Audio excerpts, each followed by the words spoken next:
अस्सलाम वालेकुम, मेरा नाम फातिमा है और मैं मिस्टर मोहम्मद उमर गौतम की बेटी हूँ। मैंने एक बयान दिया था और इस बयान के बाद बहुत सारे लोगों ने ये सवाल किया है कि क्या जमीयत आपके साथ नहीं है। लेकिन मैं ये क्लैरिफाई करना चाहती हूँ कि जमीयत डे वन से हमारे साथ है और मैंने कभी डाउट नहीं किया कि जमीयत हमारे साथ नहीं है।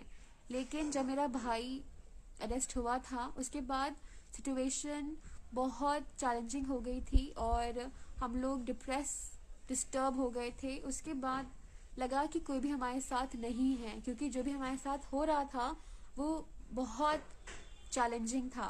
जब हम लॉयर्स को कॉल करते थे तो लॉयर्स फ़ोन नहीं उठाते थे, लॉयर्स अपडेट नहीं देते थे। हम लोग कभी ऑफिस जा रहे हैं, कभी जेल जा रहे हैं, कभी कोर्ट जा रहे हैं, लेकिन कोई भी हमारे साथ नहीं था। उस वक्त लगा कि हम लोग अकेले हैं, लगा कि हम लोग टूट रहे हैं, हम लोग का कोई भी नहीं है जो हमें असिस्ट कर सके। जब मैं दिल्ली आई तब मैंने हकीमुद्दीन अंकल को कॉल किया और मैंने कहा कि मुझे आपसे डिस्कस करना है, क्योंकि मुझे लगता है कि कोई भी मेरे साथ नहीं है या हमारे साथ नहीं है या हमारे केस को नहीं देख रहा है। तब अंकल हमारे घर आए थे और अंकल से हमने फ्रैंकली बात किया जो भी हमारे डाउट्स थे, और अंकल से मैंने कहा कि उस वक्त सिचुएशन बहुत डिफ़िकल्ट था और हमारे साथ बहुत सारे फैक्टर्स थे जिसकी वजह से लगा कि हमारे साथ कोई भी नहीं है।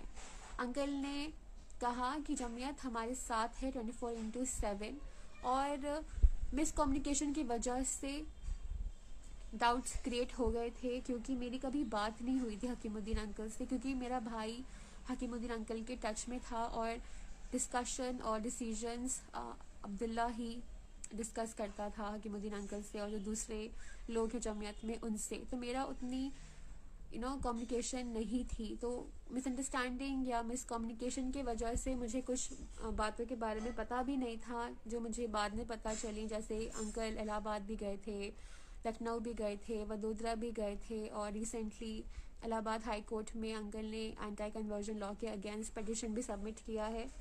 तो बहुत सारे फैक्टर्स हैं जिनके बारे में मुझे अंकल से डिस्कशन के बाद पता चला और अंकल ने बहुत अच्छे तरीके से मेरे डाउट्स को क्लैरिफाई किया और अंकल ने ये भी कहा कि जमीयत हमारे साथ है 24/7। तो अंकल की बातों से लगा कि मैं गलत सोच रही थी कि हमारे साथ कोई भी नहीं है, लेकिन अब मुझे यकीन है और मुझे तसल्ली भी है